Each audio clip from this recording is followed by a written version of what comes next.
Welcome to day one of a 7-day series where we talk about how you can start your data protection career in the UK civil service. Now, this requires strategic preparation, and so we'll be focusing on how you can understand the UK GDPR framework and the Data Protection Act 2018. And these aren't just regulations, they are your foundation. So for day one, spend today mapping out the ICO's guidelines and familiarize yourself with civil service competency frameworks. You can go ahead and download the success profiles, which you can find on civil service jobs, and identify which data protection roles align with your existing skills. This groundwork will separate you from other candidates who are seeking to secure interviews. Follow for more, and I'll see you in day two.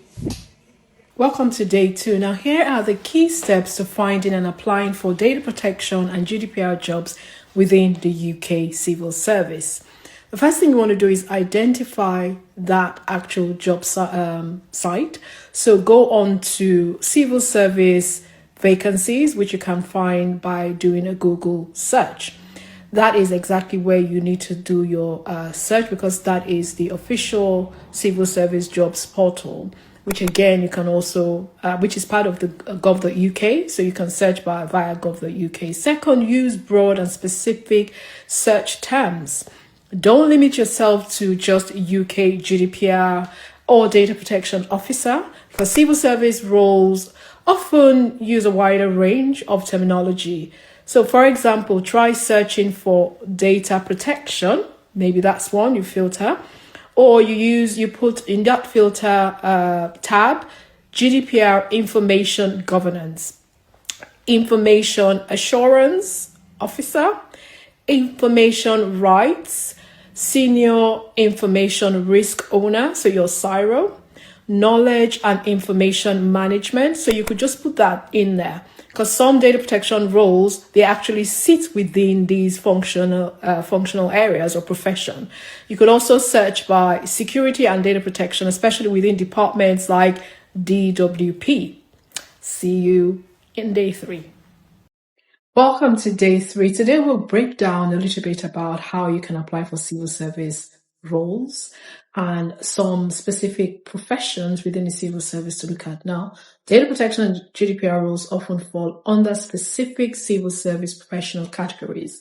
So what you want to do is filter by this, because it can help you target relevant roles. One, government, digital, and data, so your GDD. Many data protection roles, particularly those related to tech, security, and digital transformation, sit there. Another I want to look at is knowledge and information management, so your KIM. These roles are, frequently involve records management, freedom of information, data protection compliance. So if you've got skills or if those are areas you're interested in, that's what you want to look at. Then you also have the government security profession. So roles like cybersecurity or cyber governance, risk and compliance, cyber assurance, they can have significant data protection elements, especially concerning data security. So bear that in mind. What you also want to do is familiarize yourself with the application process, because the civil service application typically follows the success profiles framework. So that's something you need to know about. And therefore, what I want to do is assess your suitability across behaviors, experience, technical skills, and strengths. Let's talk about the application. You will generally be asked to provide a CV, so make sure that is on point. Most times, name blind CVs.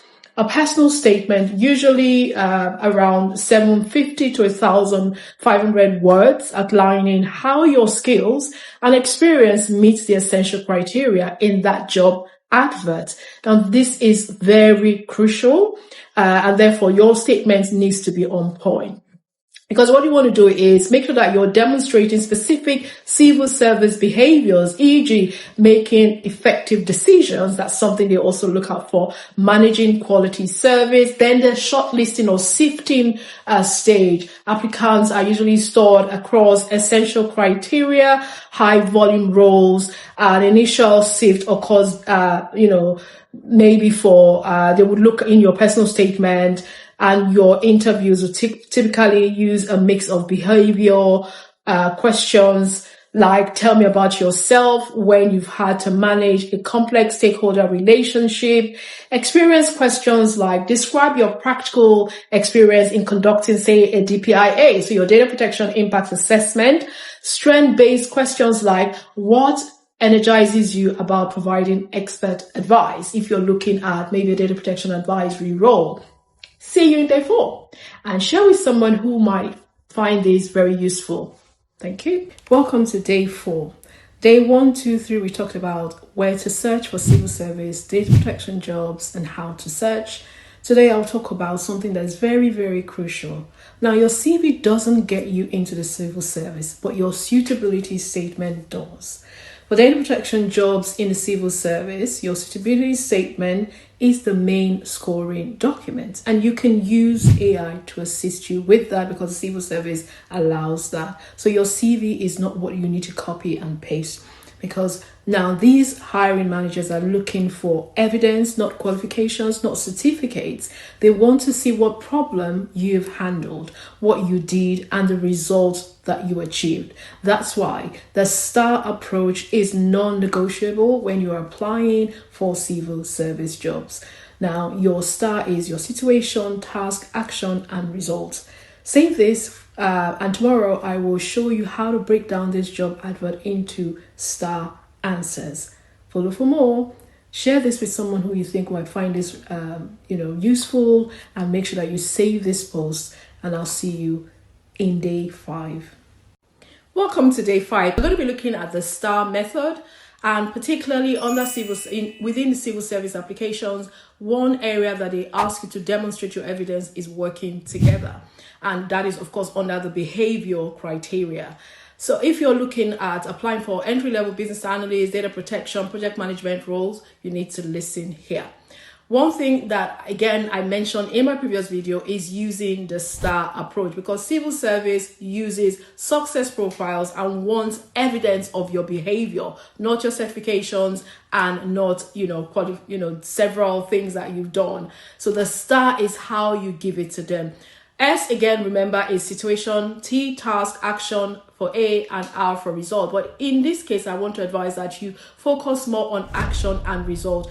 Put a 1 line for situation and task. For entry-level roles, for example, maybe you have volunteered or you have university projects that you want to draw from. Let's use an example under behavior, working together, which is one that you normally see on civil service jobs. You could say that.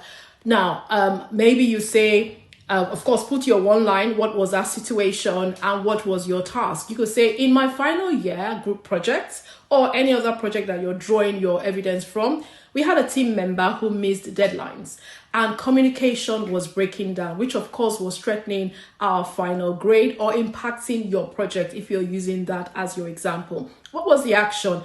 You come in here and say, I took the initiative to organize an emergency one-to-one meeting with that struggling team member, or in your case, maybe a colleague, and you use active listening to identify the real root cause because they were overwhelmed.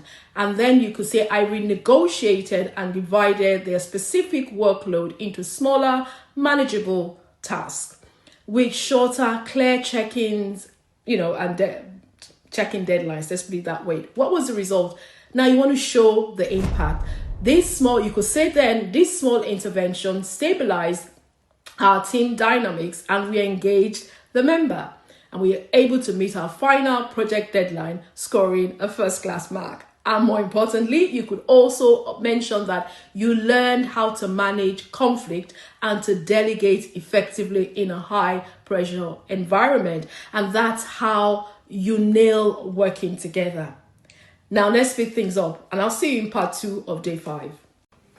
Welcome to part 2 of day 5. Today we're still looking at civil service job applications. We're going to look at delivering at pace. And most entry-level behavior would require that you actually complete that section. Again, this is not about speed. It's about planning. It's about prioritization and meeting deadlines. Most people may use a simple assignment as an example. You can draw from whatever experience that you want to. So let's focus on how the civil service, expects you to tackle this. Again, using your STAR approach, situation, the task. Use the example as I was the leader for a student union charity outreach and we're tasked with planning a major community fundraiser. As an example, you use whatever example you want to use. And you say that we only had 10 days to pull everything together before the venue was booked. What was your action? A, this is your core planning ability you want to demonstrate now. You say, to ensure we delivered at pace, I immediately broke the project down into 3 parallel work streams. Logistics, marketing, volunteering, coordination. You tailor to suit your evidence. I then used maybe a Gantt chart. You could use Microsoft Project, Excel, whatever tool, Asana that you may have used before, put it in there. And you say for each team, crucially, I implemented a 15 minutes daily stand-up with the leads to identify and remove bottlenecks. So you use whatever relates to your experience and to track progress against our key goals. What was the result? Your action, what did they achieve? You could say then, by proactively managing the risk and maintaining clear daily oversight, we not only delivered the event on time, but our efficiency meant we recruited whatever percentage, maybe say 20% more volunteers than predicted. And the campaign successfully raised over however amount of dollars, pounds, whatever you want to use, exceeding our target by whatever percentage, demonstrating my ability. Remember, it's about you to organize, prioritize, manage work effectively to meet published targets. See how we turn a simple student event into evidence of high-level project and risk management. And that's what the civil service is looking for. So follow me for the next part where we'll talk more about how you can tackle making effective decisions for maybe data protection roles in your civil service applications. If you're just meeting me, go back and watch all the other videos and turn your notification bell on, and I'll see you in the next video. Welcome back. And if you're just joining me, I'm Veronica Dupe, Yusuf, a career strategist and coach. And lately I've been talking about civil service job applications for no-code jobs such as data protection, project management, and business analysis. Today, I will focus more into how you can craft a STAR statement. Here is a strong example that can be tailored for roles like Senior Data Protection Manager, Information Rights Officer, AI Policy, or AI governance related roles. Example, STAR situation. My organization wants to introduce a new digital tool that processes special category data for service users. Suppliers' default settings created privacy risks and unclear retention. What was your task? I was responsible for ensuring UK GDPR compliance, completing a DPIA, so that's the Data Protection Impact Assessment, and advising senior stakeholders before go live. Action. I mapped the full data flow, identified lawful bases and conditions for processing, and assessed necessity and proportionality. I also ran a DPIA workshop with internal colleagues across IT, security, operations, and the supplier. Then I documented the risk proposed mitigations such as data minimization, role-based access controls, retention rules, encryption, and logging. Then negotiated this into our implementation plan. I created an approval pathway and updated various documentation within our internal processes. What changed and why? This is the result. We were able to launch with agreed controls, reduce the highest risk to an acceptable level, and avoided a high-risk processing scenario, which could have required delay and rework. And stakeholders within the business had a clear audit trail of decisions and sign off. That's how you work that. And of course, you can reduce this, make it a bit shorter, and tailor it to suit your example. And I'll see you in the next video where we'll do some more deep dive. Follow for more. Welcome back to my series on civil service job applications. Today we're going to be talking and looking at your HEO or SEO, so your high executive or your senior executive officer roles within the data protection and information governance. Now these are typically within band 3 And so you'd have titles or jobs such as Deputy Head of Information Assurance, which is SEO, Senior Data Protection Manager, that's another SEO level. And finding job opportunities are consistently advertised across different government bodies, such as your UK Health Security Agency, so your UK HSA, or your HM Land Registry, Health and Safety Executive, so your HSC, and the Ministry of Justice. To find current vacancies, this is what you can do. Use your official civil service jobs website, which I already mentioned before, and you can filter by grade. So select HEO and SEO or the band. Or you could also put the job role or function. Look for knowledge and information management. I mentioned that in previous videos. Or search for terms like data protection, information governance, or privacy in this keyword search. If you are interested in exploring mid to senior level roles as against your entry level roles, which I had mentioned previously. And you can also use the STAR approach or STAR to craft your suitability statement. So typically for those roles, you'll be required to provide a suitability statement, rather than what you would get in your entry level, which would probably be your sporting statement or personal statement. So they might ask you to explain how you would demonstrate your experience and expertise in looking at maybe the big picture because of the level that this role or skill that it requires. So that's how you want to tailor this.